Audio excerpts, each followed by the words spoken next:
Hammer 6, this is Hammer 3. Scouts in the Blackjack Brigade believe they have identified an HVT at Grid Alpha Bravo 354982.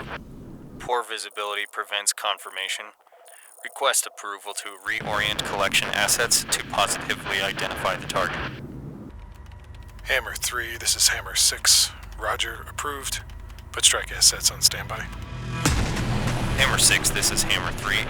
Roger, moving TLS into position to provide PID on that HVT at Alpha Bravo 354982.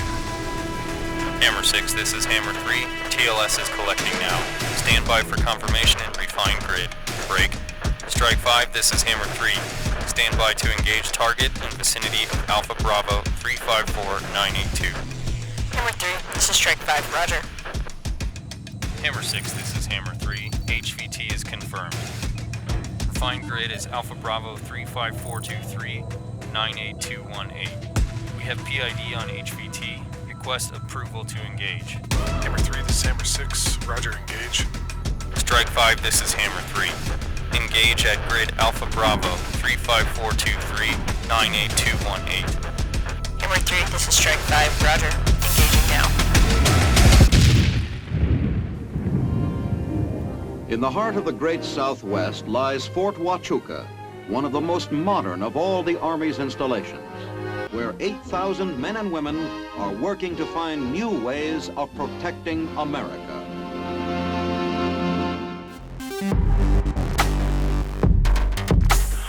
The U.S. Army came to the Huachuca Mountains in 1877. Colonel Augustus Katz sent Captain Samuel Marmaduke Whitside to secure the Mexican border. He established a camp benefiting from a fresh supply of spring water and geographical protections of the bowl-shaped San Pedro Valley below. Camp Huachuca quickly developed into Fort Huachuca, and by 1892 became home of the Buffalo Soldier. The all-black 24th Infantry Regiment was first to arrive, followed by the 9th Cavalry and the 25th Infantry Regiment in 1898, and the 10th Cavalry in 1913. The fort served as a key regional outpost and training grounds for many regiments and divisions up to and throughout World War II.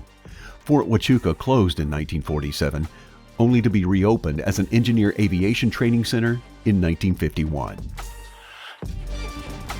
In 1954, the fort again reopened as the Electronic Proving Ground, or EPG, and the 11th Signal Battalion was activated. This mid-century alignment would serve to establish Fort Huachuca as a prime testing and training facility, as headquarters to the Army Communication Command, and an Army intelligence training community. Today, the fort continues these three prime directives: testing, training, and operations. It is home to over 6,000 active duty soldiers. The U.S. Army Intelligence Center, the Army Network Enterprise Technology Command, the 213th Aviation Battalion, and the EPG. Each year, between 10 and 15,000 service members are trained in military intelligence and unmanned aerial systems equipment and fieldings. As it has throughout its storied past, today's Fort Huachuca is once again positioned to be a key contributor in modernizing the nation's military for an electronic, complex battlefield and building the United States Army of tomorrow.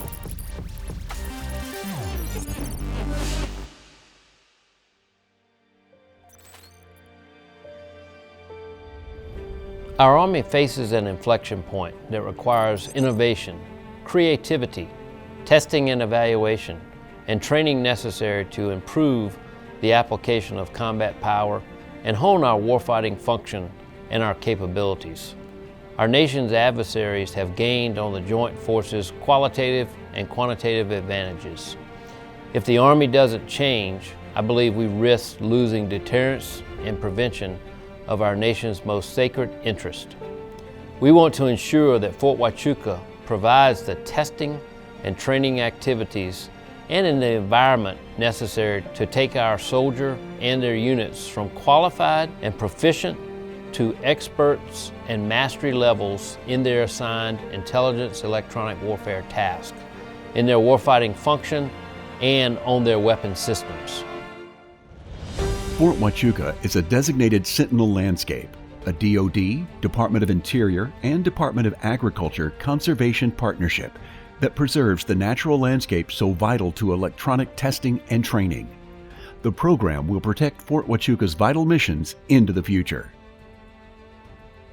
Working with our partners surrounding the base has ensured that we don't have encroachment issues onto the fort reservation that would challenge our ability to conduct that important testing and training mission.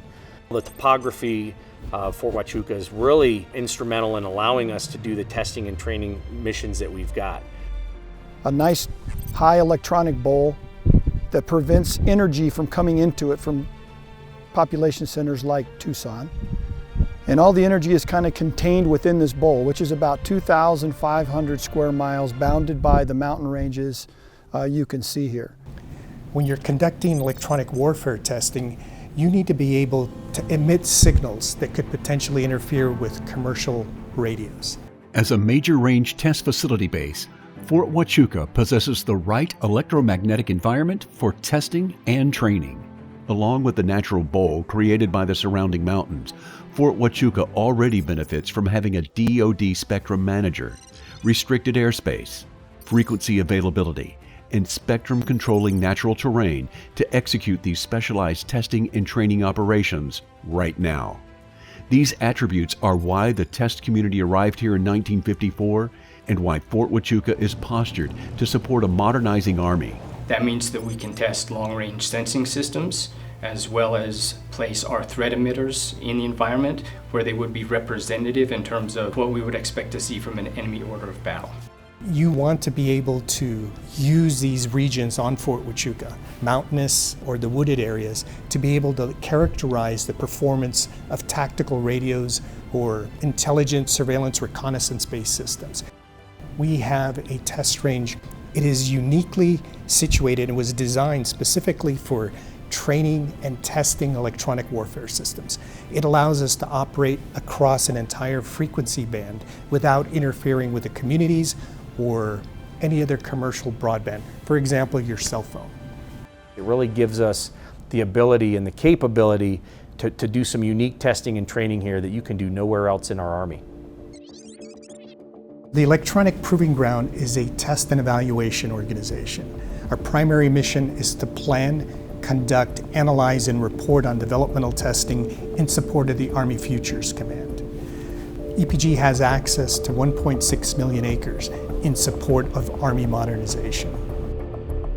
EPG's test facilities are being modernized to accommodate new technologies in assured position navigation and timing. There are new tactical radios and network systems that are coming out. We invest heavily in technology advancement. We need to employ machine learning, artificial intelligence, the next generation of combat vehicles. Those are all key areas where EPG is readily involved in supporting the Army modernization. One of our goals at Fort Huachuca is to be included in Project Convergence, which tests DoD and Department of the Army capabilities. You know, when you link the National Training Center and Fort Huachuca with White Sands, with Yuma Proving Ground, you really have an opportunity to test across time and space all the different capabilities that one would need to train on as we look at multi-domain operations. While the EPG focuses on developmental testing, the Intelligence Electronic Warfare Test Directorate, or IEWTD, oversees Army operational testing. IEWTD provides the operational testing of all of our new intelligence, surveillance, reconnaissance, our electronic warfare, biometrics, and all sorts of intelligence systems, those four main categories. And within electronic warfare, that also includes assured precision navigation and timing. Those are the systems that help us shoot, move, and communicate in GPS-denied environments. These are the systems that we put under realistic conditions to ensure that they're fully vetted and that they're survivable, effective, and suitable before they're fielded to the force. The information from these tests go to not only Army senior leaders for their modernization decisions, but also to other services and joint partners for their decisions as well. Under Army Futures Command, the Army is undergoing its largest modernization effort in 40 years. The conceptualization, development, and integration of this effort for military intelligence capabilities is orchestrated by ICDID, or the Intelligence Capabilities Development and Integration Directorate. Through organizational force structure, collection, and processing system solutions, ICDID is the architect of how Army intelligence is designed, structured, and equipped to fight and win in large-scale ground combat. The mission of the 111th Military Intelligence Brigade is essentially to train the Army's intel professionals. And that starts at the lowest level with our AIT students that come to us from the basic training sites. It includes our officers, and then it also includes our senior officers and NCOs. So those lieutenant colonels and colonels and their command sergeant majors who are getting ready and preparing to go take either a battalion or brigade command or a division or corps G2 position. The mild climate of Fort Huachuca offers more than 320 flying days per year and provides a unique opportunity for manned and unmanned aircraft to operate in the same airspace at the same time. The 2nd Battalion, 13th Aviation Regiment is responsible for executing 12 different programs of instruction. We have 2 unmanned aircraft systems airstrips, also a Class D airspace. And so really our mission is to provide world-class training and instruction for UAS operators, maintainers, and leaders to ensure that we're providing the fighting force with soldiers who are fit, trained, and disciplined and prepared to fight and win our nation's wars on any battlefield now and into the future. With a unique environment, capabilities, and authorities, Fort Huachuca has emerged as a critical cog in the wheel of Army modernization. Fort Huachuca is positioned to develop the Army's first non-kinetic, multi-domain operations-capable range.